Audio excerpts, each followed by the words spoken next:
पिछले वीडियो में आपने देखा बेनिफिट्स एंड लूजिंग एस्पेक्ट्स के बारे में जाना।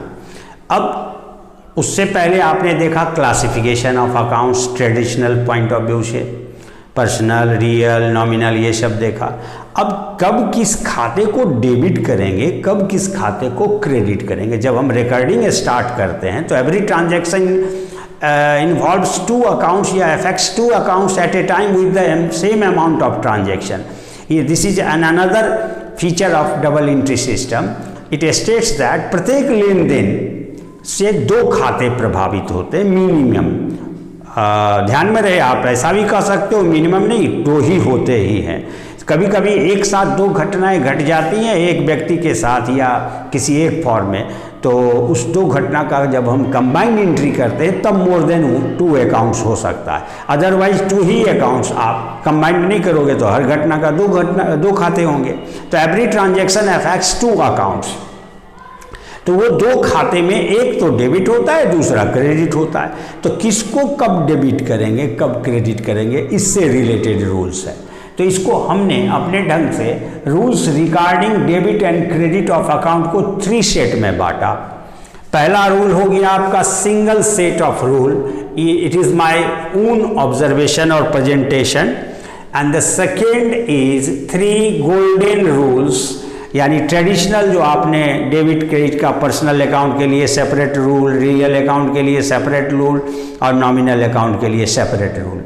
फिर आप आ जाओ तो मॉडर्न जो क्लासिफिकेशन है, ट्रेडिशनल क्लासिफिकेशन और मॉडर्न, दो क्लासिफिकेशन अकाउंट्स का बताया गया था, खातों का वर्गीकरण। इसमें मॉडर्न में जो खाते दो प्रकार के बताए गए, दो ग्रुप में बांट के, उसको कब डेबिट क्रेडिट होता है। तो इसका डेबिट क्रेडिट रूल जो है मॉडर्न का, वो इंक्रीज और डिक्रीज के बेस पर है। क्योंकि डबल एंट्री सिस्टम का चौथा कैरेक्टरिस्टिक्स कहता है accounts are affected in 2 ways, increasing way, decreasing way, है ना।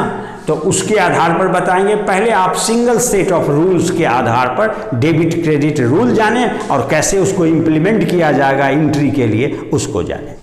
तो आज हम चर्चा करेंगे single set of rule, benefit aspects.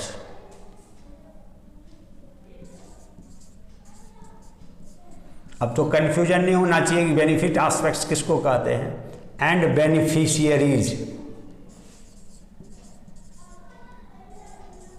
आपको मैंने बताया दो ऑब्जेक्ट और पर्सन दो होता है। तो बेनिफिशियरीज पर्सन को रिप्रेजेंट कर रहा है और बेनिफिट एस्पेक्ट्स जो है वो आपको ऑब्जेक्ट को रिप्रेजेंट कर रहा है। तो benefit aspects and beneficiaries are debit, या ऐसे भी आप लिख सकते हैं डेबिट द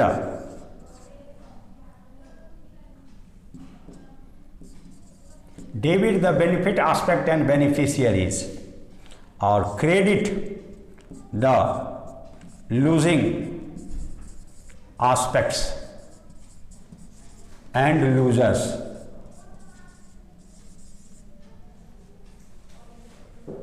यहां पे लूजिंग एस्पेक्ट ऑब्जेक्ट को और लूजर्स समझने के लिए आसानी से पर्सन को। आपको मैंने बताया every transaction involves 2 factor, person and object. Person and object दोनों में आप देख रहे हो। तो ऑब्जेक्ट जो है, जिस चीज का हम लेन देन करते हैं, तो वो या तो व्यापार में आएगा या व्यापार से जाएगा, यानी जो भी बेनिफिट फॉर्म में होगा आने वाला incoming aspect, that will be debit. And beneficiary, जिस व्यक्ति के साथ हम ट्रांजैक्शन करेंगे, अगर वो रिसीवर है, प्राप्त करने वाला है, तो बेनिफिशियरी कहलाएगा, तो वो भी डेबिट। और जस्ट अपोजिट क्रेडिट हो जाएगा। लूजर है तो, और लूजिंग एस्पेक्ट है। बस सिंगल सेट ऑफ रूल। इसी पे आपको मैं एग्जाम्पल के साथ कुछ एंट्रीज करने का बात बताता हूं कि कब कौन सा अकाउंट डेबिट होना चाहिए। सपोज एग्जाम्पल्स में आप Ram started business,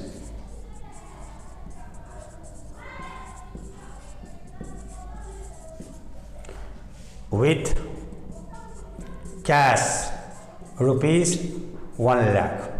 Here Ram started business. Who is Ram? Ram is owner of the business and the transaction states that Ram has given cash to business and cash is coming in business from Ram. आप जैसे समझ लो, Ram cash दे रहा है, व्यापार में लगा रहा है, यानी कैश व्यापार को दे रहा है। तो कैश पहले ही मैंने बताया राम अलग है, राम का बिजनेस अलग है। तो cash is coming into business from Ram. तो Ram is loser here and cash is incoming aspect. ध्यान दें, तो दो अकाउंट खुलेगा, क्या आया क्या गया, किसने लिया किसने दिया, ये प्रश्न जब आप करोगे तो दो अकाउंट हमने पिछले वीडियो में बताया आइडेंटिफाइंग अकाउंट्स। तो इसमें दो अकाउंट हुआ, एक कैश अकाउंट, हमने अभी फॉर्मेट जर्नल फॉर्मेट में नहीं बता रहा हूँ, सिर्फ समझा रहा हूँ इसको आइडेंटिफाई करना है किसको डेबिट किसको क्रेडिट। और दूसरा राम है। तो राम चूंकि ऑनर है, अब प्रोप्राइटरशिप है, स्टेपवार्डशिप है, इसीलिए राम का नाम हटा के सिर्फ कैपिटल अकाउंट से रिप्रेजेंटेटिव कैपिटल पर्सनल अकाउंट आपको मैंने बताया था। तो वही रिप्रेजेंटेटिव पर्सनल अकाउंट के तहत राम्स का कैपिटल अकाउंट हो जाएगा। यही अगर पार्टनरशिप फर्म में एक से अधिक ओनर होते हैं तो वहाँ नाम भी साथ में कैपिटल के साथ में लग जाता है, राम्स कैपिटल, मोहन्स कैपिटल, सोन्स। चूंकि ये सिंगल राम ओनर है इसलिए कैपिटल ही से रिप्रेजेंट कर दिया गया, राम शब्द हटा दिया गया, क्योंकि कैपिटल लगाने वाला वन मैन है ना। तो आप गौर करें, आइडेंटिफाई कर लिए दो अकाउंट। पहला कैश है, वो कौन सा है, एसेट है, इसलिए रियल अकाउंट। क्योंकि ऑब्जेक्ट में मैंने बताया दो ही रूप में होगा, संपत्ति या सेवा फॉर्म में या परिणाम रूप में होगा। तो here cash is incoming to business, तो दिस इज बेनिफिट एस्पेक्ट। व्यापार के लिए क्या है, बेनिफिट एस्पेक्ट्स है।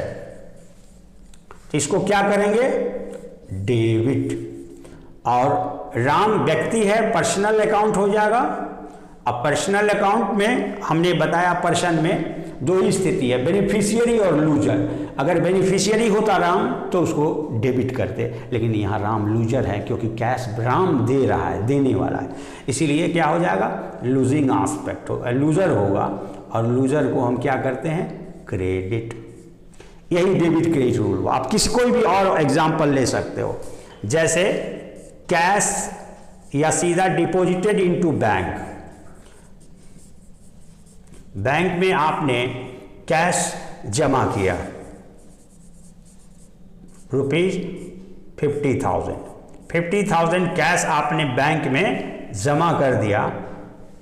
तो गौर करें, बिजनेस ने जमा किया, किसने जमा किया, व्यापार ने। तो व्यापार से कैश जा रहा है, लूजिंग एस्पेक्ट हो गया। और बेनिफिशियरी कौन है, बैंक, चूंकि बैंक पा रहा है। तो इसीलिए रूल बन गया, दो अकाउंट, एक हो जाएगा आपको बैंक का जिसके साथ लेन देन कर रहे हैं और जिस चीज का लेन देन कर रहे हैं वो कैश है, तो दूसरा कैश अकाउंट हो गया। तो बैंक चूंकि संस्था है इसीलिए पर्सनल अकाउंट हो गया, पी से डिनोट कर दिए। और कैश चूंकि एसेट है तो रियल अकाउंट हो गया। अब डेबिट क्रेडिट का रूल लगाइए, तो बैंक इज बेनिफिशियरी हियर, तो बेनिफिशियरी विल बी डेबिटेड, तो क्या हो जाएगा, ये बैंक अकाउंट डेबिट हो जाएगा।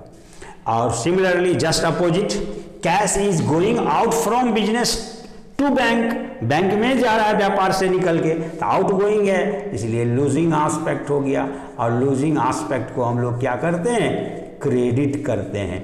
तो यहाँ इसको क्रेडिट करेंगे। और इसी चीज को जर्नल में कैसे प्रेजेंट किया है, वो जर्नल के फॉर्मेट में, जर्नल के लिए सेपरेट वीडियो बना के आपको हम देंगे। फिर कोई एग्जाम्पल आप बोल सकते हो, अगर आपको क्वेरी हो, कंफ्यूजन हो, वो उसको दूर किया जाएगा। Okay, thank you.